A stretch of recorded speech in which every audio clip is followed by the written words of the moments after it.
किया है।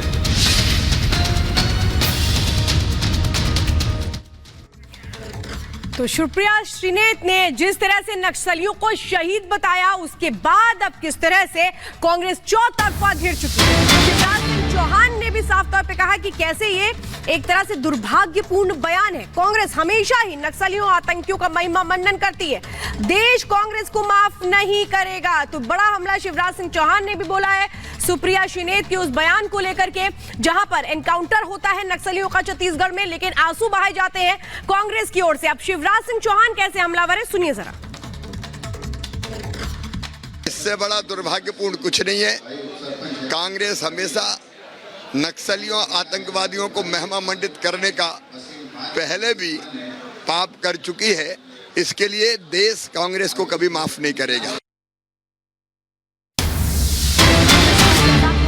जोरदार हमला बोला है। सुरक्षा बलों का अपमान कांग्रेस की पहचान है। सुरक्षा बलों का मनोबल गिराने का काम करती है कांग्रेस। नक्सलियों से ये रिश्ता क्या कहलाता है, सवाल भी पूछा है शहजाद पूनावाला ने। प्रेस कॉन्फ्रेंस की और जोरदार हमले बोले और तमाम वो घटनाएं गिनवाई जब जब कांग्रेस ने सुरक्षा बलों का मनोबल गिराया और आतंकियों और नक्सलियों का मनोबल बढ़ाया। सेना का अपमान, सुरक्षा बलों का अपमान, आतंकी मेरे भाईजान, क्या यही कांग्रेस पार्टी की बन चुकी है पहचान? कांग्रेस पार्टी आतंकियों को, नक्सलियों को, उग्रवादियों को शहीद कहती है और सेना और सुरक्षा बलों के कार्रवाई पर प्रश्न चिन्ह खड़े करके उनके मनोबल पर कुटाराघात और चोट करती है। सेना का अपमान, सुरक्षा बलों का अपमान, आतंकी मेरे भाईजान, क्या यही कांग्रेस पार्टी की बन चुकी है पहचान? कांग्रेस पार्टी आतंकियों को, नक्सलियों को, उग्रवादियों को शहीद कहती है और सेना और सुरक्षा बलों के कार्रवाई पर प्रश्न चिन्ह खड़े करके उनके मनोबल पर कुटाराघात और चोट करती है। तो सुरक्षा बलों की कार्रवाई पर सवाल उठाना, उनका मनोबल गिराना, सवाल पूछना और आतंकियों को साहब कहकर पुकारना टुकड़े टुकड़े की सियासत करने वाली कांग्रेस की अब ये पहचान बनता जा रहा है। और अब ताजा मामले में नक्सली जो सुरक्षा बलों के साथ एनकाउंटर में मारे गए, उनको कांग्रेस की प्रवक्ता सुप्रिया श्रीनेत ने शहीद बता दिया है। पूरी रिपोर्ट आपको दिखाते हैं।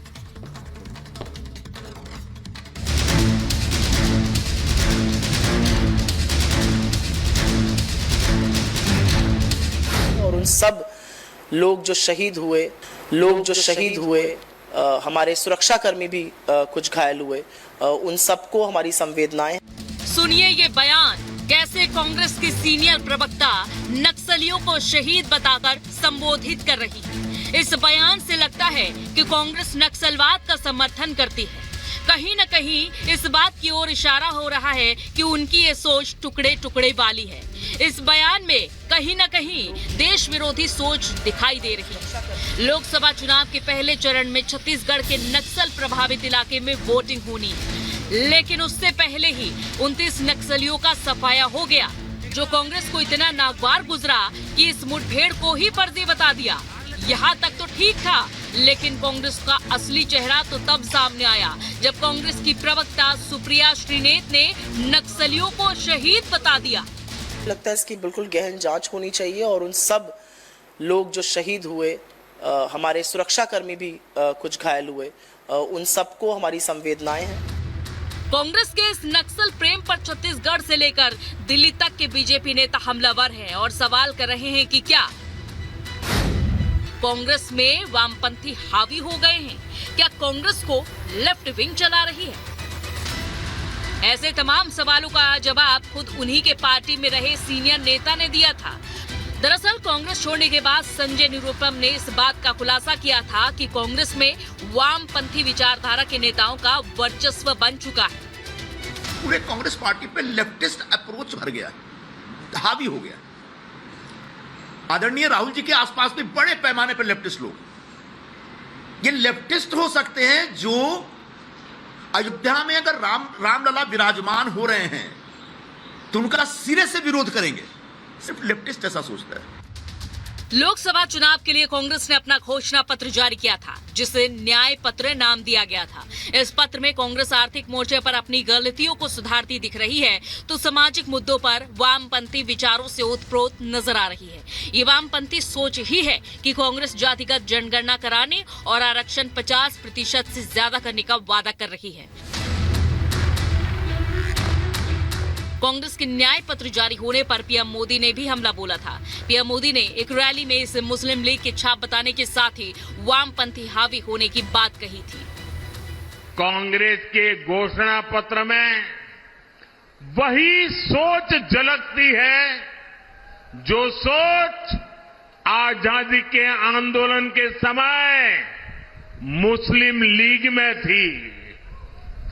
कांग्रेस के घोषणा पत्र में पूरी तरह मुस्लिम लीग की छाप है और इस मुस्लिम लीग वाले घोषणा पत्र में जो कुछ हिस्सा बचा खुचा रह गया उसमें वामपंथी पूरी तरह हावी हो चुके हैं। कुल मिलाकर कांग्रेस इसमें दूर दूर तक नहीं दिखाई देती है।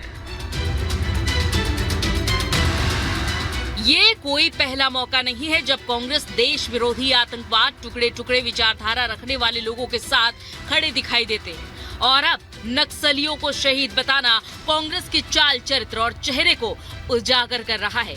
Bureau report, Republic Bharat.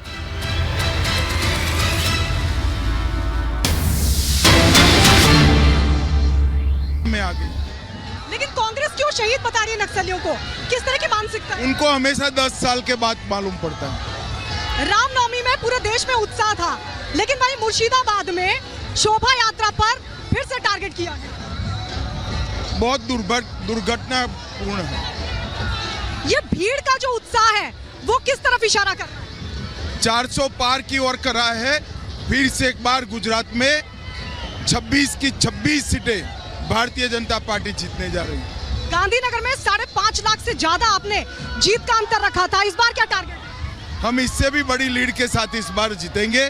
Gandhinagar की पूरी जनता मोदी जी को तीसरी बार प्रधानमंत्री बनाने के लिए उत्साहित है। अब इस बार की अगर हम बात करें तो कल अमित शाह जी कल फर्स्ट फेज के इलेक्शन होने वाले हैं, वोटर से क्या अपील करेंगे? मैं वोटर से यही अपील करता हूं, पूरे देश में मोदी जी का साथ देने का जुनून है। मोदी जी गुजरात से हैं, गुजरात की जनता भी उनको आशीर्वाद दे। गत समय से बड़ी लीड के साथ 25 की 25 सीटें जिताएं। Thank you so much. तो ये गृह मंत्री अमित शाह इस वक्त हमारे साथ जुड़े थे, जिनका कहना है कि गुजरात की 26 की 26 में आ गई, लेकिन कांग्रेस क्यों शहीद बता रही है नक्सलियों को? किस तरह की मानसिकता है? उनको हमेशा 10 साल के बाद मालूम पड़ता है।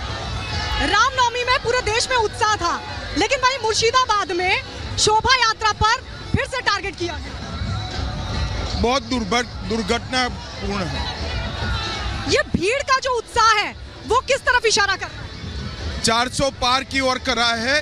फिर से एक बार गुजरात में 26 की 26 सीटें भारतीय जनता पार्टी जीतने जा रही है। गांधीनगर में 5.5 लाख से ज्यादा आपने जीत का अंतर रखा था, इस बार क्या टारगेट है? हम इससे भी बड़ी लीड के साथ इस बार जीतेंगे। गांधीनगर की पूरी जनता मोदी जी को तीसरी बार प्रधानमंत्री बनाने के लिए उत्साहित है। अब इस बार की अगर हम बात करें तो कल अमित शाह जी कल फर्स्ट फेज के इलेक्शन होने वाले हैं, वोटर से क्या अपील करेंगे? मैं वोटर से यही अपील करता हूं, पूरे देश में मोदी जी का साथ देने का जुनून है। मोदी जी गुजरात से हैं, गुजरात की जनता भी उनको आशीर्वाद दे।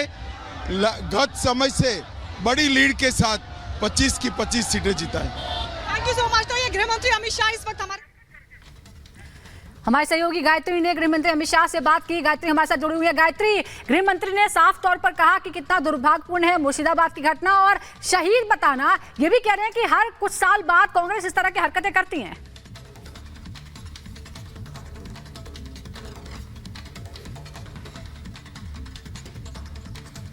गायत्री, आप तक आवाज पहुंच रही है? ये तस्वीर मैं आपको दिखा रही हूँ, देखिए चारों तरफ अगर आप देखेंगे तो बड़ी संख्या में यहाँ पर ये लोग क्या कहेंगे? मोदी सरकार, फिर एक बार मोदी सरकार, जय श्री राम।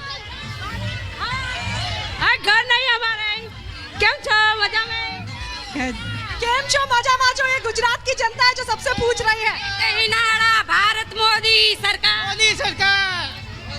ये मैं कुछ और तस्वीरें दिखाती हूँ। देखिए, लगातार अमित शाह का जो रोड शो है वो आगे बढ़ रहा है और तमाम जो लोग हैं वो लगातार उनके रोड शो में जुड़ते जा रहे हैं। ये फूल आप देख रहे हैं, अमित शाह जब यहाँ पर पहुंचे तो फूलों से उनका स्वागत किया गया और लगातार जो भीड़ है वो बढ़ती जा रही है। धूप बहुत ज्यादा है, जो हीट वेव है उसके बावजूद भी लोग बड़ी संख्या में यहाँ पर पहुंच रहे हैं। उत्साह है यहाँ के गुजरात का और गुजरात से लगातार जो संदेश है यही देने की कोशिश की इस बार 400 आप लोग क्या भाजपा सरकार, मोदी सरकार, मोदी सरकार, अब की बार मोदी सरकार। गायत्री आपके पास फिर से लौट रहे हैं और क्या कुछ कहा गया गृह मंत्री अमित शाह की ओर से जब आपने कई सवाल उनसे किए, सुनते पहले। नक्सली जो मारे गए छत्तीसगढ़ में उसको कांग्रेस कह रही कि वो शहीद है, उस पर आपका क्या? देखिए, मोदी जी जब से प्रधानमंत्री बने नक्सलवाद पर हमने कठोर प्रहार किया है और अब नक्सलवाद पूरे देश भर में अपनी अंतिम सांसें गिन रहा है। ये बहुत बड़ी सफलता है सुरक्षा बलों की और नक्सलवाद के खिलाफ हमारी लड़ाई अंतिम चरण में आ गई। लेकिन कांग्रेस क्यों शहीद बता रही है नक्सलियों को? किस तरह की मानसिकता? उनको हमेशा 10 साल के बाद मालूम पड़ता है। रामनवमी में पूरे देश में उत्साह था, लेकिन भाई मुर्शिदाबाद में शोभा यात्रा पर फिर से टारगेट किया गया। बहुत दुर्घटनापूर्ण है। ये भीड़ का जो उत्साह है वो किस तरफ इशारा कर रहा है? 400 पार की ओर कर रहा है। फिर से एक बार गुजरात में 26 की 26 सीटें भारतीय जनता पार्टी जीतने जा रही है। गांधीनगर में 5.5 लाख से ज्यादा आपने जीत का अंतर रखा था, इस बार क्या टारगेट? हम इससे भी बड़ी लीड के साथ इस बार जीतेंगे। गांधीनगर की पूरी जनता मोदी जी को तीसरी बार प्रधानमंत्री बनाने के लिए उत्साहित है। अब इस बार की अगर हम बात करें तो कल अमित शाह जी, कल फर्स्ट फेज के इलेक्शन होने वाले हैं। वोटर